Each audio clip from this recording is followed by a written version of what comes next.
a woman by the name of Margaret Hemingway. She is a D.C. mother. She has a first grader who is attending a school in the D.C. public school system. Okay. Now, apparently, this first grader's teacher announced to the class that she is going to get married soon, and she is going to get married to another woman. All right? When this little girl told her father what her teacher had said, the parents flipped out. They feel that this teacher has stolen their daughter's innocence. So what they're planning on doing is, actually, they've already filed a complaint against this teacher over the child's sense of innocence. Okay, we have lost innocence. Innocence has evaporated, and there needs to be hell to pay for this. Now, look, seriously though, I'm a little bit split on this one. Okay, I get it. The teacher is, wants to share her life, etc. And even I remember all my teachers. Not all, but a lot of my teachers would talk about their private lives, not in great detail, but every once in a while, oh, Mr. Popowski got married, hey, right? And now she happened to marry a woman, so what are you going to do, tell her to hush up about it? But at the same time, honestly, Anna, I see the family's concern. Because remember, what the right-wing and the right-wing religious folks in this country think is they're going to bring it in the schools, and they flip out over that, right? So now you're introducing this to a first grader. Would I fire the woman over it, the teacher? Oh, no way, no way. But would I say, if I'm the principal, would I say, hey, you know what? Maybe that's not that great a topic to discuss with your first graders. Yeah, I'd probably go in that direction. Do you see what I'm saying? I do see what you're saying. Look, I thought that I might be split on this story too, right? Because I thought, oh yeah, they shouldn't bring discussion about gay marriage into schools. It's not right. But then I thought, why is it not right? Why is it okay for a heterosexual teacher to talk about her plans on getting married, but it's not okay for a lesbian teacher to say the same thing? Of course I agree with you, and that as a general point, that's I'm 100% on board with that.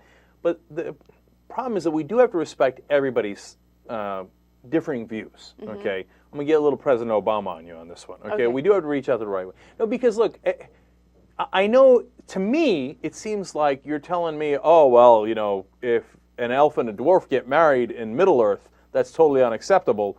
And so if you mention that in first grade, people's heads explode, right? I'm like, why? What difference if an elf and a dwarf get married as opposed to, or is it elvins? I don't know. Okay, as opposed to the trees marrying whatever is happening in Lord of the Rings. It's all mumbo jumbo to me. I don't know why they get upset by it, okay? But at the same time, I understand that my view is not the only view.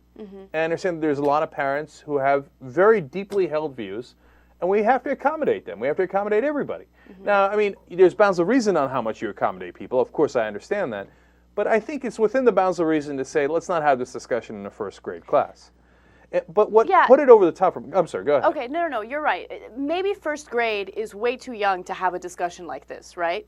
But I really think that it's dumb when parents try to keep the truth away from their kids. There are homosexuals in the world, okay? Hopefully, our country is going to progress to the point where homosexuals will be allowed to get married all throughout the country, right?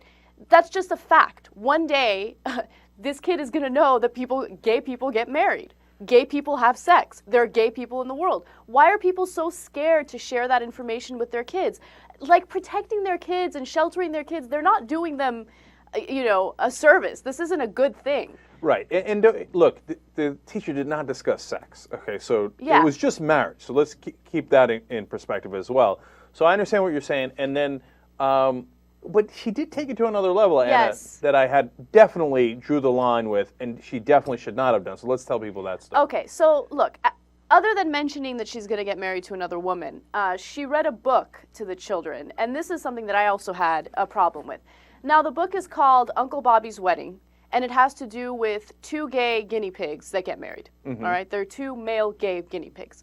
And the issue with that is, by reading this book, you're basically pushing a political agenda on these kids, and that's not cool. Saying, hey, I'm going to get married to another woman, that's one thing. That's your life. Who cares, right? You're not really pressuring the kids into believing anything, and you're not trying to force a political agenda on them. But reading this book, it's obviously, exposing them to your political views, and that's not cool. Right. Now, we agree with your political views, but it's still not cool, okay? And because then they could read the book on, two guinea pigs who hated the gay guinea pigs, right? I mean, you can go the opposite direction. Look, if you're going to read the guinea pig book, and I'm amused by this whole thing, in high school, and you get authorization from the school board, etc., then I'm in, okay? In high school, for older kids, and you cleared it with people, and everybody's cool with it. But you don't just get to decide on an obvious, something you know is a political sore spot for a lot of people, that you just go in and read a book about that to your first graders. Yeah. So, and that's where I would pull the teacher in. And look, don't get me wrong, the parents saying, oh my God, the child has lost all innocence. Okay, they're over the top, right? But do they have a legitimate beef? They do, right? And so if I was a principal with the teacher, that would be a disciplinary issue. Because, I mean, she's not naive enough to not know that that could cause, that's not, that some parents might not be happy about that and that's not authorized. Right. So. What do you think the discipline should be? I can't have you reading books that the parents are going to flip out over if it's the school board hasn't decided and the community isn't in favor of for kids that are too young, right? So because then the other person can come in and read a book about how if you do an abortion, you will spend your life in hell. No, that's not appropriate for first graders, and a lot of people think that's not appropriate. So it's a long setup too. That could warrant a suspension in my book.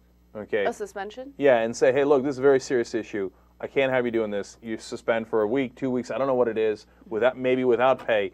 And if you do it again, then we're going to have an issue where you're being insubordinate, right?